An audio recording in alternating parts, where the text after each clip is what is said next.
keep multiple renditions of what you're working on, so you're not just relying on your oral memory when you're doing part selection?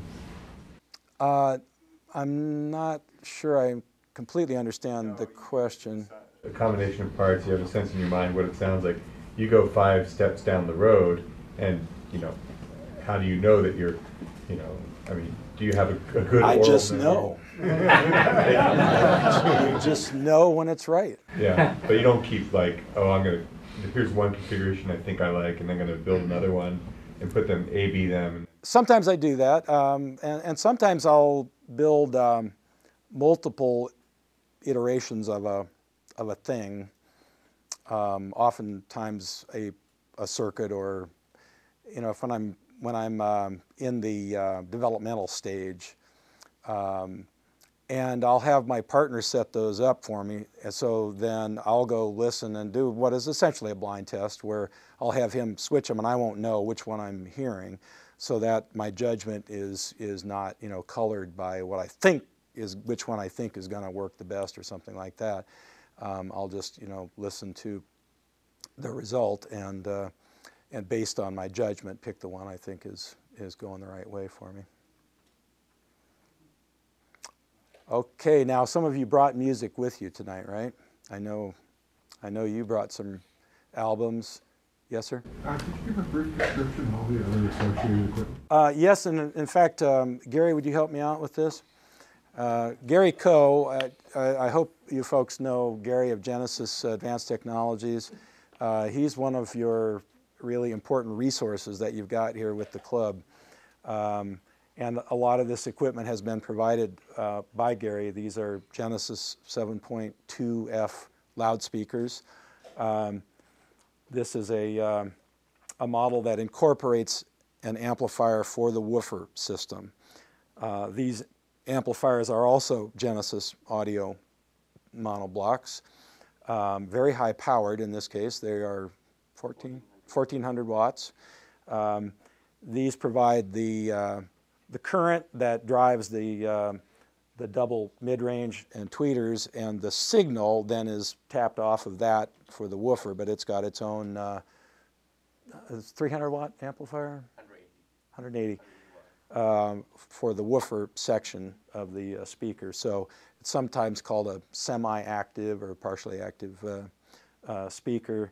The Genesis makes several different models of the amplifier that are in the same size chassis, but this is the top of the line monoblock systems. And the black boxes in the back here are the power transformers for these, so that the main chassis can be kept relatively small. The other boxes that you see here are AC line conditioner devices.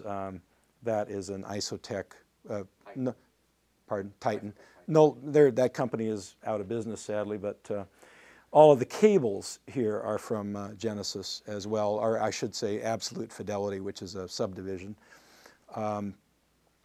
The preamplifier is here, the VRE-1C, and this is its power supply here, which there are 2 separate cables that provide power from the power supply to the preamp. One is what I just call a utility system that runs the relays and the lights and does the housekeeping, so to speak. And then and that's a regulated system, plus and minus 24 volts. And then there is the choke filtered unregulated system that uses a special cable that has been developed for me by Gary to run the analog circuitry. And that, by the way, is another what I see as a practical advantage of the system. It's low voltage. It's also doesn't generate any heat. The system is inherently reliable and stable, unlike some glass bottles I could mention. No, I'm teasing. Love tubes, they're wonderful things, but they do, go bad, break, get noisy, etc. And they run on high voltages, which are problematic. This system is, as I like to tell people, you buy this preamp today, it's going to be exactly the same 20 years from now. And I see that as again, as a strong positive. This is a phono stage from Burmester, and we have Rod here will tell us more about that.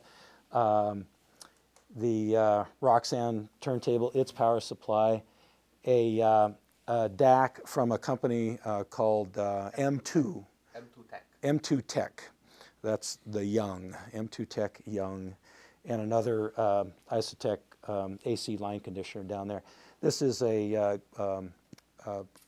computer file server that Gary has set up for us. And Gary has a wealth of information about all things audio. And on his website, you can find a lot of this information available, and I strongly suggest you go there and read up and make use of it. Yes, there's a newsletter in the back that you can take home. How to build that server, have all the instructions are in the newsletter out back. So you can build it yourself. Now, the Roxanne, Xerxes. 20 plus.